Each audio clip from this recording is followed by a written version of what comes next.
Hi, I am delighted to be with you. Today we are going to look into the book of James in the third chapter. I'm going to read to you from 3:13 through 4:3. Who is wise and understanding among you? Show by your good life that your works you have done are gentleness born of wisdom. But if you have any bitter envy or selfish ambition in your hearts, do not be boastful and false to the truth. Such wisdom does not come down from above, but is earthly, unspiritual, devilish. For where there is envy and selfish ambition, there is also disorder and wickedness of every kind.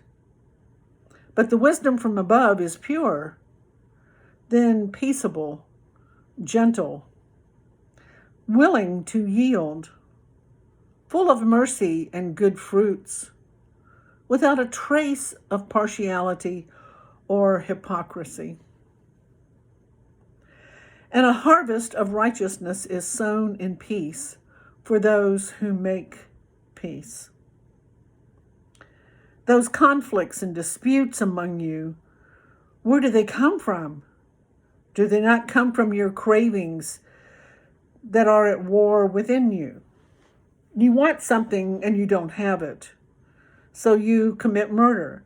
You covet something and cannot obtain it, so you engage in disputes and conflicts. You do not have because you do not ask. You ask and don't receive because you ask wrongly in order to spend what you get on your pleasures. Submit yourselves, therefore, to God. Resist the devil, and he will flee from you. Draw near to God, and he will draw near to you. Thanks be to God for the reading of his word and for the preaching of it. So, when I read the book of James, I like to refer to it as street level faith. He just dives right in and tells us, hey, these are the options you have in life, and here's the ramifications of the options that you have. And I want to encourage you to make a wise choice. It's sort of as though he is illustrating spiritual comparison shopping, as it were. He's warning us to be mindful about what we put in our cart. Knowledge, as we know, is very different from wisdom. You can know things about God, but if you're not applying those principles to your life, then no one is ever going to consider you to be wise. Wisdom is the correct application of knowledge to achieve what will ultimately be a godly result. The results will be, we're told, fruits of righteousness and spiritual maturity. James wrote a very practical discourse. He gave us parameters or guidelines to know the difference between earthly wisdom and what is heavenly wisdom. First of all, he asked a question. Who among you is wise and understanding? He then tells us that it will be evident by our conduct if we are wise. I once heard a story about Arnold Palmer's father telling him as he was coming up in the ranks to never boast about his performance,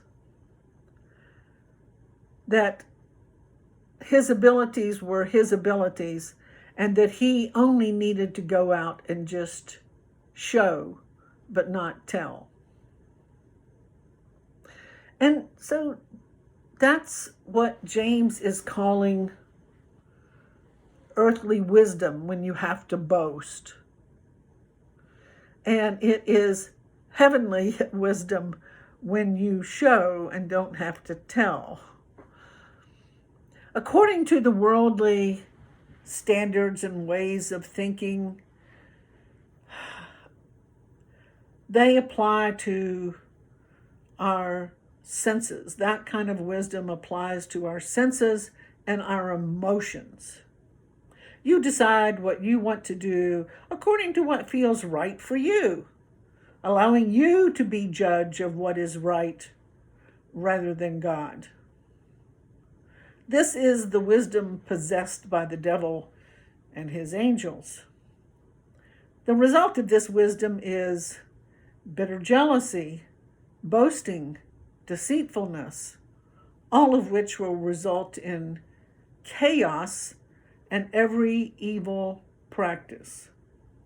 That's what you get behind door 1. Come on down. You can see it rise up in yourself when you are not operating in unity with those in your family or your workplace or your church. Pride will demand that we do it my way, or that someone has to change in order to please me or you. That's what pride does. And it's just your ego trying to take control of things instead of allowing God to be in control. And nothing good will come of this except discord. That's what earthly wisdom looks like. Sometimes people will say, I did this or that for that organization, and look at what I got in return. Bada, bada, bada. Someone else got promoted ahead of me. And that is ego. Ego is always me, me, me. Texans have an expression for that kind of talk. They call it all hat and no cattle. Pride makes you think you're better than someone else. Probably even better than you actually are. If you need to put someone down or an organization down in order to elevate yourself or your sense of self, then there's something really disturbing about that behavior. Joseph in the Old Testament rose to the highest levels of government by exhibiting godly living and thinking, even though he encountered difficult times. Foolish thinking leads to discord and division. Wise thinking leads to blessing. In contrast, godly wisdom delivers us from the need to compare ourselves with others or to begrudge others from having good things in life. You see, love is not petty. In verse 17, we're told godly wisdom is pure, that it's peace-loving, considerate, submissive, full of mercy, and good fruit. It is impartial and sincere.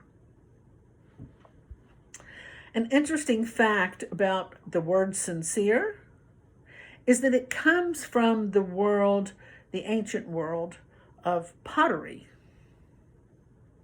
In the old days, if a pot had a crack in it, you could just melt some wax and put some wax over it to cover the crack and then repaint it. so that they couldn't see that there was a crack, and you'd be able to sell it. But once that pot was put in use, the crack would reveal itself and the pot would leak. A pot that was without wax was marked sincere, meaning it is honestly without blemish. This spiritual journey that we are all on requires courage. First and foremost, the courage to see ourselves for who we really are and not just for who we want to be thought of as.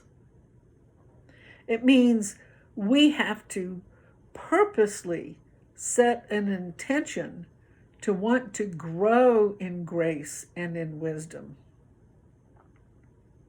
Now, this isn't possible without setting our egos aside and asking God to enable us to self-correct bad fleshly thinking and bad fleshly doings. This is the surrender that we talked about last week. This task we take on, we do it one day at a time, one moment at a time. But if we are diligent, it will yield humility. There's been a lot of talk in years past about physical intelligence, knowing your body, paying attention to what your body's trying to tell you, eating for your body type, all manner of stuff about physical intelligence.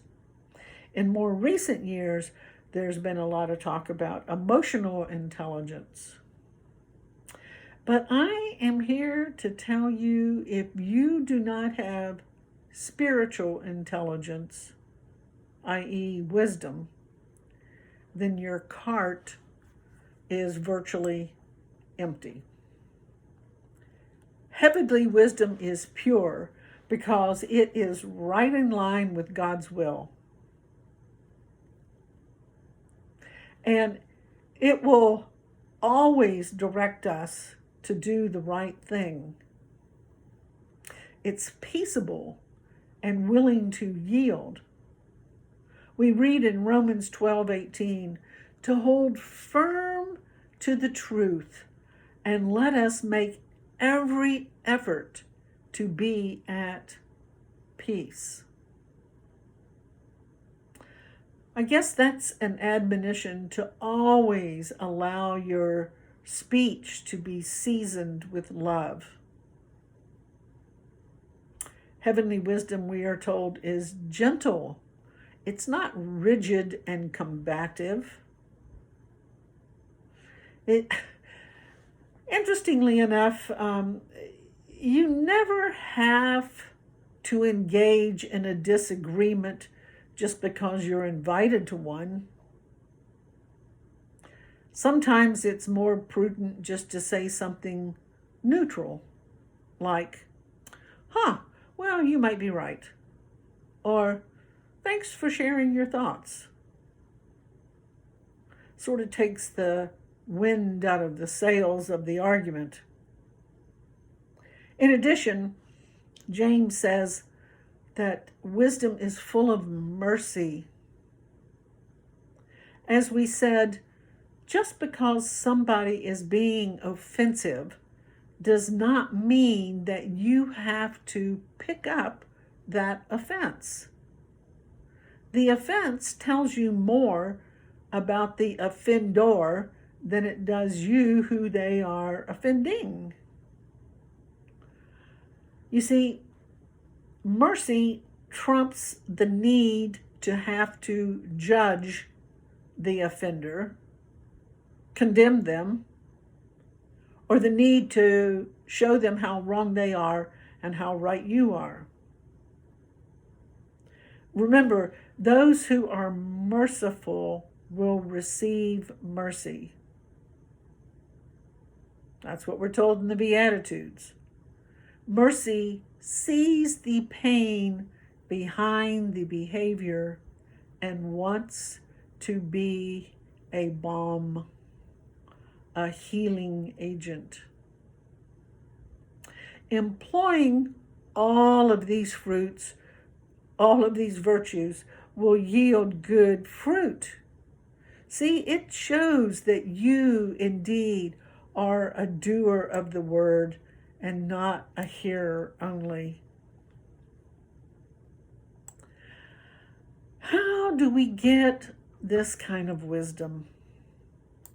Listen to James in the first chapter, verses 5 through 8. He says this: "If any of you lacks wisdom, you should ask God, who gives generously to all without finding fault, and it will be given to you.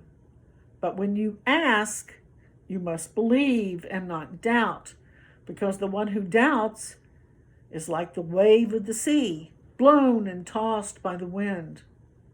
That person should expect to receive nothing from the Lord. Such a person is a double-minded, unstable person in all of their ways." So, do not ask God to change someone else to make you happy. Ask God to enable you to pray for yourself, that you will have the wisdom to find happiness wherever you are planted.